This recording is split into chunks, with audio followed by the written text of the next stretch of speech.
But yeah, anyways, welcome up, the Black Conservative. Do you support Trump? I do support President Trump. Fantastic. Okay. Well, if you'd like to take it away and tell us why you support Trump, I'd be a fan. Take it away. I feel like he's a very strong president for the country at the time that we're in. And I also feel very betrayed by the Democrats. I'm 43 years old. I've voted Democrat all my life, been an African American, and I'm just so fed up with their lack of getting the job done. Okay. And one thing if you notice about President Trump, he gets the job done no matter what.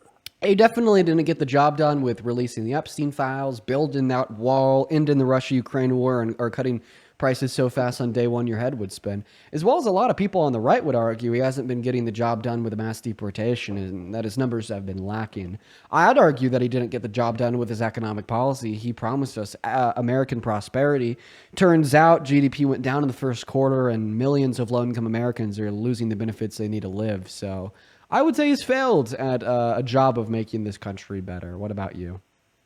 He still has time to work as the president. It's only his first year and his first term. Yeah. So he still has a lot of work It's to do. actually But his second term. comparison to like the Democrats, the things they promised African Americans, they have failed for years. And they don't, and one thing I don't realize, I don't understand, especially with black Americans, why they never call out the racism of the Democratic Party. You know what? You Like, and me are actually going to agree on a lot here. I think that the Democratic Party has, definitely not delivered on a lot of the promises that they've made to Black Americans. But I just simply say they're significantly better for Black Americans than the right, 110%. why would you say it's so significant when they make promises like they never came through ever since the civil rights movement? You take Fannie Lou Hamer, who came as the Mississippi Freedom Democratic Party, they shut her down. She came for four votes in the Democratic Party. They shut her down, and that's in the civil rights movement. And then when you go into earlier modern days, you take a candidate like Gary Chambers, who's running for Senate in Louisiana. They totally shut him down. He had the opportunity to get funding from the Democratic Party, and they Dude, yeah, came up. they shut down people that aren't in the establishment. We saw this happen to Bernie. I mean, we kind of saw it happen to like I'll just go with Bernie for now. We saw this happen to Bernie big time. The left definitely shuts down people that aren't a part of the establishment. I'll agree with you 110%. But this definitely doesn't like prove me wrong that still yet the right is going to be worse for Black Americans. I could give you like a bunch of specific reasons if you're curious. Well, the thing that it is that like you take a candidate like Gary Chambers. I've been an activist all my life. I grew up around people for the Nation of Islam, all these type of things. And you take a guy like Gary Chambers who went to Louisiana and he protested about Robert E. Lee being the name of schools that Black Americans go to. He's an active person in his community. Then he runs for Senate, and the Democratic Party says we're not going to give you the funding to be a senator. When the senator that is the guy who voted for the Big Blue Bill. So when you say the right can do more, but it's the left that has the power, and they choose a person like Gary and totally stab him in the back. Here's what I'll say. I know nothing about Mr. Chambers and what the DNC did or did not do to fuck him over. Let's just assume that the DNC did fuck him over. Now, let me ask you a question. Today, his affiliation is still with the Democratic Party. Why do you think that is if they fucked him over so badly and you're using this as motivation to be a Republican? Because he's kind of like it's kind of like I don't know what terms to use as far as guidelines, but it's kind of like he's I would say brainwash if it's a safe term, feeling that you can still get something out of this party when you is 1964 and your tax money's like when Kamala ran, she talked to an activist in Detroit City. And this activist has stood up for black women, black people, and everything. And he said, what would you do for black men that have built this country to help make it great? She said we would study reparations versus the study is the people in Israel. They've gotten their land for 77 years. It's been 65 years, and we've made no progress, giving the Democrats 85% of our vote, meaning that without that 85%, the Democrats do not win. When they do win, the black agenda is at the bottom of it. They're so weak in their government, I can't even vote anymore. It's like when they held the Senate in the House, when they won, when President Biden won, They couldn't even pass the George Floyd bill, and I that have a was question. You're saying that the last priority of the Democrats is to serve to the best interests of Black Americans. Would you argue that it's a priority at all for the right? well, they don't have the. If they had 85% of the numbers that the Democrats do, they would look at it. They would look at it more realistically Can and I give just you can I just get a yes or no? Do you think that it's a priority at all for the right? no. If Okay. you don't Well, have those we'll see. type of This numbers, is the reason why so many people, right, can critique the Democratic Party, recognize that they've made false promises, and in even some sense virtue signal to marginalized communities, but still yet say that they're going to be the more promising party at the end of the day, because unlike the right, it is a priority. And if you want to argue that it's a low priority, this just means that we have a better base plate for building off of the political parties in which encompass millions of Americans to hopefully make the Democrats more progressive and better serve to the interests of marginalized communities compared to the right. Like imagine that you're trying to start like a really old lawnmower. It's one of those pull cords. Maybe the lawnmower, like metaphorically speaking, of the left, you've got the motor started, but the blades are just a little bit shabby and it's not cutting the grass too good. And this is a symbolization of how well the Democrats serve to the better interests of Black Americans. Well, speaking about this metaphorical lawnmower on the right, they haven't even gotten the motor started yet. The motor's all fucked up. You got to replace some gears. It doesn't even have blades. And all this just goes to kind of show that we want progression inside of the Democratic Party, especially as it relates to the service of the interests of marginalized communities, including Black Americans. But they're doing a whole lot better right now than the right. well, when you mentioned that lawnmower metaphor, I believe that if some of the power shifted to the right, and you actually, for me, I speak as a black man that wants things better for the black community on the right. When you speak of that lawnmower metaphor, I think that if you give the right time, you might have that pull lawnmower. But if you put something on the table from this real substance, you'll be driving a zero turn by the end of the day if you're on the right. President I Trump. mean, dude, President Trump took away Medicaid from 17 million low-income Americans because of systemic racism. Black Americans are more likely to be low-income compared to white Americans, right? Once again, because of systemic racism, meaning that the cuts under the big beautiful bill stripping healthcare away from low-income Americans disproportionately impacted Black Americans. Same thing with his cuts to food stamps. Same thing with his direction to the Supreme Court to overturn Roe v. Wade. 55% of women that get abortions indicate because of financial instability. Black women are more likely to experience financial instability compared to white women once again because of systemic racism, slavery, and its aftermath. So overturning Roe v. Wade, disproportionately disenfranchised Black women compared to white women. And I mean, we see this time and time and time again, where not just because of the explicit, targeted, and direct racism of the right may be related to the weaponization of terms such as DEI or their immigration policy or a billion other examples. We see a lot of indirect consequences of their lack of a care for the average American or low-income Americans that only serve to disproportionately set Black Americans back further, right? And like, I understand that the Democrats have dropped the ball on not co-signing to legislation to fix a lot of the systemic injustices that exist targeted towards Black Americans as a result of slavery and its aftermath. But what they are doing is they at least seem to want to fight for the average American and low-income Americans more so than the right does. The right wants regression. The left wants a little bit of progression, which not only doesn't set Black Americans back, but sets them forward a little bit. I agree we should be setting Black Americans forward more, but setting Black Americans forward a little bit is definitely preferable to setting Black Americans back. That little bit is more like a crumb on a pie in comparison to the years that the blacks have given the Democrat power. They should be living just as well as the people in Israel. The Nation of Islam and other blacks have fought for having land in Africa, and the Democrats have never delivered. When you speak on DEI, DEI has never meant nothing in the corporate world. It would give the most elite black person that already has a degree, that already has the education, that already has a 4.0, an opportunity. But that person would still have to overwork themselves to prove themselves, even with the legislation like DEI. If DEI was something really that the people can touch, people at Burger King would be district managers in Arby's and all these fast food restaurants that black people work in. DEI never gave them an opportunity to be an area manager or district manager because of the minority numbers. DEI never stood in the way of opportunity. It's just like one of those things that they hang over your face and say, we're fighting for you, but they're not really fighting for you.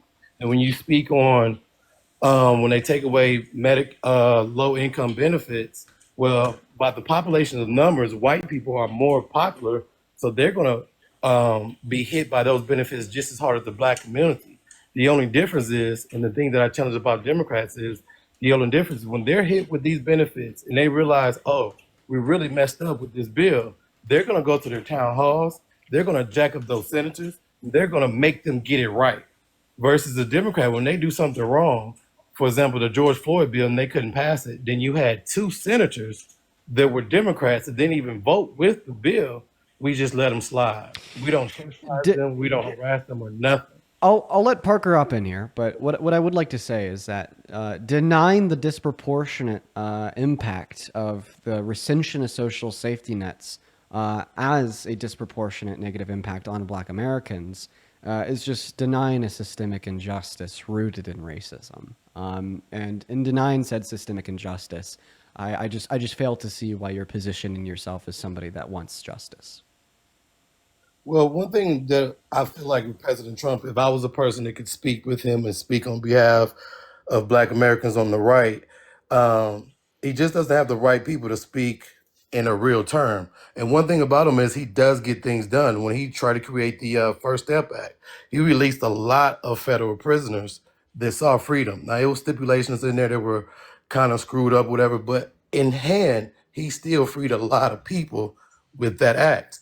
And then he had the First Step Act, and then he had another act where investors would get tax breaks for building in low income housing. And he also hired Ben Carson and the head of the HUD. And they got a substantial amount of work done in my city.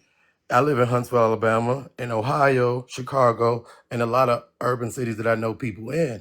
So they have the right representation with this president. No one tells him what to do. He will get something done. But if you continue to have the normal Black conservative representation that tends to kind of forget about Black community and act white, they don't even know what to give lower income or Black people. But if someone like me that came out of poverty and made himself and can negotiate on this side, we can turn that push lawnmower into a zero turn real quick. Okay, so here's one thing I would essentially ask is I was asked what's something unique to Donald Trump that Democrats don't support that would mean that you support him, because if we reference the First Step Act, that was stuff that was supported by Democrats, right? And it was the case that the Republicans wouldn't vote for it until it is the case that a Republican was in office. Excuse me, I caught when you said that the Democrats accepted it. I kind of lost track because I remember Hakeem Jeffries did a lot in Brooklyn to help people get out with the First Step Act. But what was your question again behind that? What I was saying is that that's bipartisan. So what I was saying is that is there something unique to Donald Trump that he supported that Democrats didn't support that would set him aside from Democrats to say that he's better? Because he's stern and is like he gets the job done versus like if like the gentleman gave Can you be specific with what you're referencing? Say for example, like the way he just took over the Republican Party and no one would, he would make ways that you were going to go my way versus like when you're on the Democratic side, when Joe had office with full power, he allowed at least two Democrats not to vote on the George Floyd bill. Okay, can you tell me specifically what Donald Trump did? He used his authority. In what way? In what way did he use his authority that you think is beneficial, that is unique to him, that Democrats do not show? That would mean that you support him because he's better. Well, just like a CEO or a boss of a company, he tells you to get the job done. So, like, you can't mention anything specific that he's done? Well, no, I couldn't, but I've seen him in that term where if I could just put it in layman's terms, he bullies you. He makes so if you can't mention a single thing that Donald Trump has done that is unique, that would be better, and we can mention things specifically that Democrats have done uniquely that are better, right? Well, then wouldn't that indicate that Democrats would be better? And then also, why would it make sense to vote for the candidate that's worse? Can I just add on here? Can I just add on here real quick that I think the reason why you can't name any specific things that Donald Trump has done that is unique to him that is better for the interests of Black Americans is because I don't think he likes Black Americans. And I could give you a really compelling argument insofar as why. So when you talk about, I wouldn't say he doesn't like Black Americans. I would. I'll give you an He argument. rose the career of Mike Tyson when he was boxing. Listen. He rose the career of Emma Rose and Dennis Rodman. He put Ben Carson in office. Can I give you my argument? But then, if you don't mind, if I can go back to Parker's point, if that's okay. For sure. I'll give you the argument. Then you could go back to Parker's point. Just super duper quick. The reason why I don't think that he likes Black Americans is because a lot of Black Americans don't like him, right? And we've seen this trend in Trump over and over and over again of just holding disdain towards people that don't embolden his bullshit, right? I mean, he denied funding for the wildfires in California just because California's blue. And in order for the governor of California to get that money, he had to convince him that there were some Republicans in the red districts. He's gone on stage and just said that he hates all Democrats because they don't embolden his bullshit. In fact, they despise his bullshit.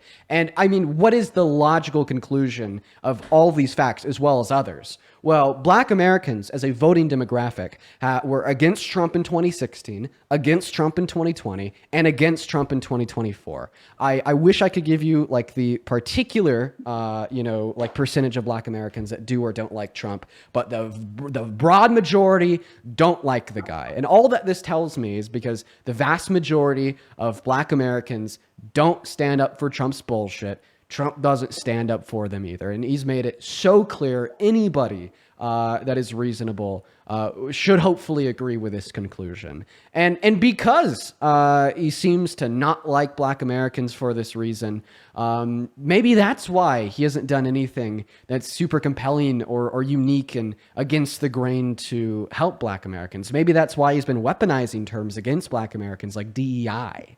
Right? Maybe that's why he defunded historically Black universities. Maybe this is why he hasn't spoken at all about the struggles of Black Americans, while at the same time passing policy that has disproportionately made them struggle more in so many senses, regardless if it's the cuts under the BBB, the impositions of tariffs, or maybe why he spoke down on Kamala Harris's Blackness by posting a picture of her and her South Asian family saying, "I never knew she was Black." So, Donald Trump has only had 4 years or 5 years with his first term in this term now. The Democrats have had 64 years, 65 years. And then when you say, why wouldn't he like Black people or things of that nature, it makes me think of Bill Clinton, who created the crime bill, which gave you mandatory sentences, which locked you up with 3 strikes and you're out. And I would consider that very racist. And when you talk about the minds of Black people, they're You just muted lot on of Black accident. a lot of Black people will vote for the president, but they won't vote for the Senate. They won't vote in their city council. They're just not up to par in politics. If they were up to par in politics, they would be outraged at the way that Bill Clinton destroyed their communities. If you look at the movie called The 13th Amendment, it'll show you how the Republican Party, since the end of slavery, and political parties have always tried to keep the Black person down.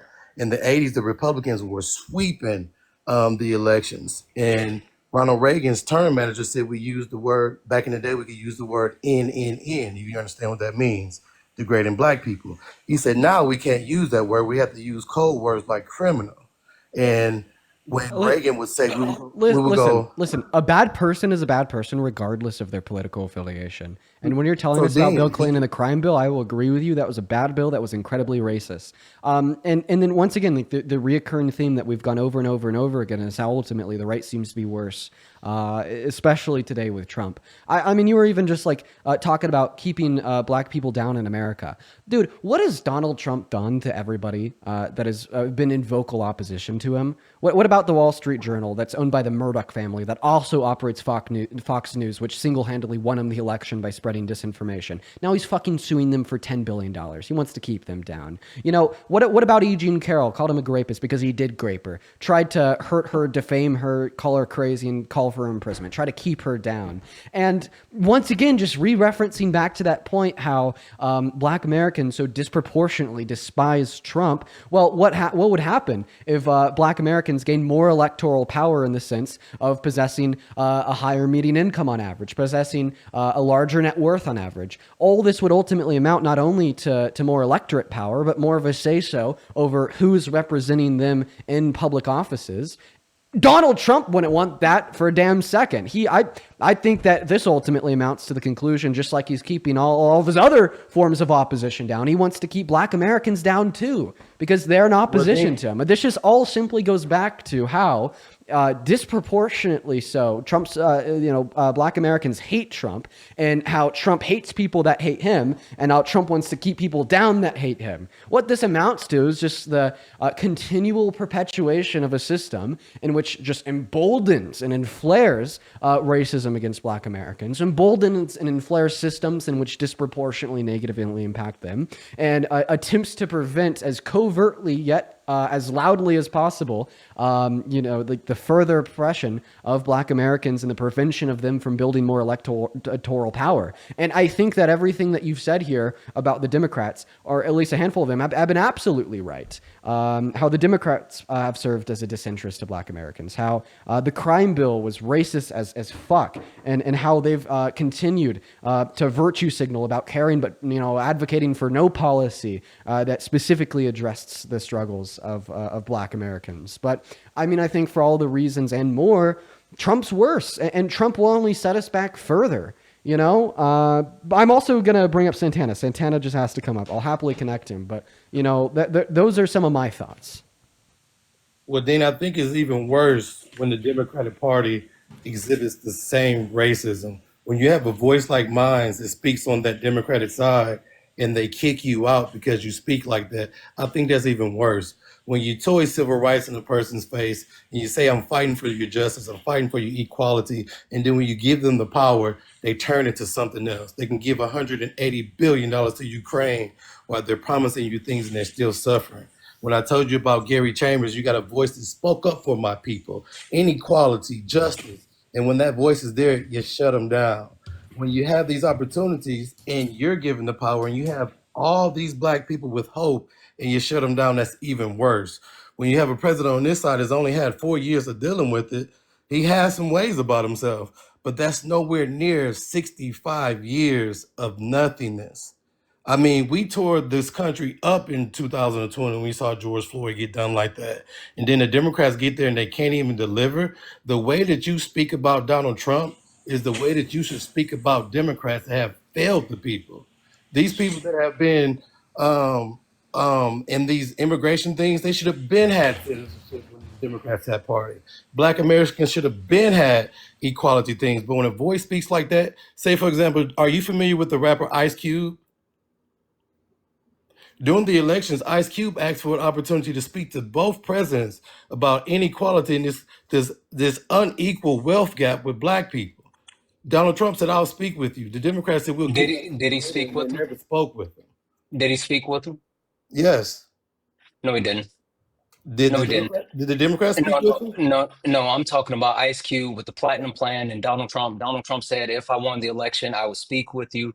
And then after that point, he never spoke with him. He lost the election, but after that, he has never spoke on doing anything for Black America ever since. It's weird that you come up here and you talk about the actual misgivings of the Democratic Party, yet the Democratic Party as a whole has benefited not only Black Americans, but Americans, period, more than the Republican Party, period. and understanding that once you the when you do for the least of, you do for the most of, and you actually institute policies that actually help the lower class, it pushes everybody up.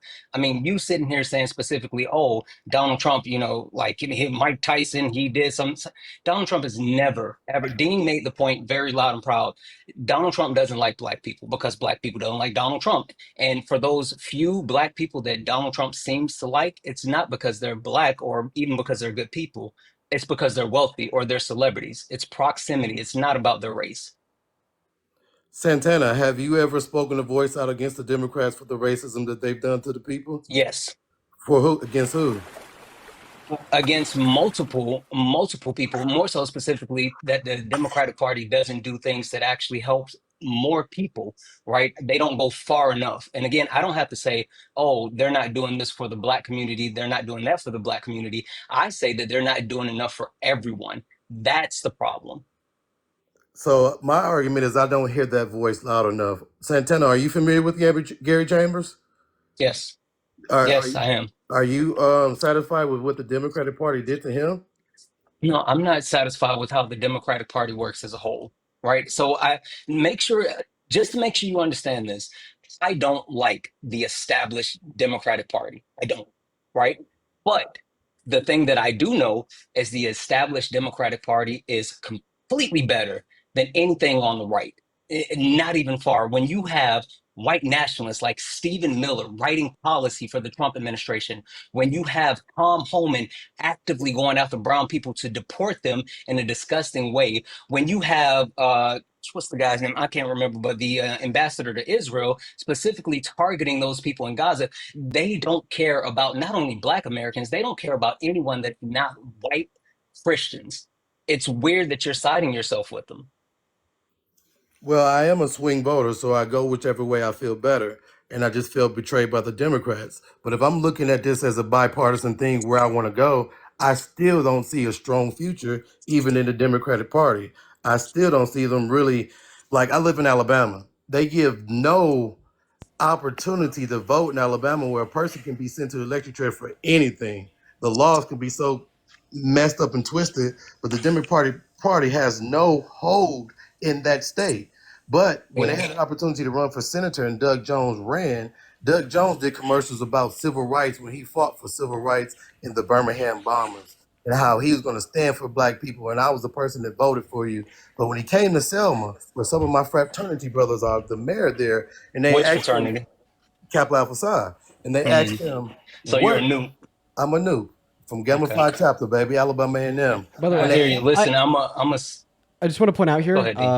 this conversation can only go on for another literally 2 or 3 minutes. I gotta go Yeah. hop off so I could pack my bags and go to bed. if I could just Yeah. finish here, when they asked Doug Jones when he came to Selma, what do you plan on doing for Black lives, like Black Lives Matter, that they're going through a lot of difficult things? Doug Jones said, we're not going to answer divisive questions like that. But he's running a campaign where he's saying he's fighting for civil rights. But when you ask him right there in Selma, what are you going to do for Black Lives Matter? We're not going to answer divisive questions like that. Sure. Okay, let me just hop in real quick because I know Dean has to go. Dean, quick question for you. Alabama, is that a democratically held state or a republicanly held state? A Republican held state? Oh, not only is Alabama a Republican state, but I think if you look at their voting demographic, it's like 80% Republican, like some crazy Hmm. shit. Hey, Dean, do you think that there's a good proportion of gerrymandering in Alabama? Alabama, Louisiana, Texas is a big one right now. I mean, we see a whole lot of gerrymandering in red states right now because Donald Trump is telling them to do it on live TV. It's kind of crazy. Yep, yep. Dean, last question for you. Do you think that the individual state level differs from the federal level, especially when you talk about the actual political power of the president versus, let's say, state senators? Do they, when you say differ, do you just mean they have different levels of power? Yes, Yes, yes, and different functions depending on state versus federal. absolutely. Yeah. So the point of all of this is, listen, I hear you. Alabama is a state that needs reform, just like most of the South. And I understand where you're coming from as far as the lackluster push in the South from the Democratic Party. I'm from South Carolina. I actually voted for many Democrats hoping to take Lindsey Graham out of office, only for people to not show up like they should. The point is, your vote for Donald Trump and the Republican Party is one that hurt not only you on a state level with Alabama, but it hurt the rest of the country. It actively went against all people within the country, not just black people within the country, but all people within the country, because this administration is only looking to benefit the wealthy. That's specifically their target. And so voting for the Republican Party, voting for Donald Trump, it's only going to make things worse. Like literally, you put yourself in your state, black people, and people in the United States in a worse position because you thought that voting for Trump would actually fix Alabama, and that's not how it works. So if I could land with this, Dean, I know you got to go. You have I really do private gotta go. I gotta be up at 4 a.m. I should have been off like 26 minutes ago. And I do appreciate you having me. If I could come again, I would greatly appreciate it. But I do want to land with this and not take up much of your time. When I did align with the Republican Party, I was able, as I told you, I was an activist, and I called out the disproportion of the sports activities in our neighborhood. When I aligned with this party, I was able to get housing development done. I was able to get a recreation bill where, at first, in my neighborhood, it wasn't a basketball court or anything that we could have participation in. I got that bill on the side of Huntsville. I joined the community development board, and everything that I've worked towards has happened. So, you know, it's an opportunity there. And Trump won't be president forever. He But won't, but the actual policies and everything that he's doing is going to not only be in place, but it's going to hurt the country for at least the next 50 to 60 years. Like your vote today, it wasn't just about today, it's about the next 50 to 60 years. So, I don't know. Anyway, Dean, thank you for having me up. I appreciate you. Santana, Parker, appreciate you for coming up. Same here. Thank you, man. see you I guys. appreciate it, bro. There's two people I got to thank real quick. Sarah, thank you for the $10 over on PayPal saying Trump screwed Carol and got screwed now suing because of Epstein. Hopefully it happens again.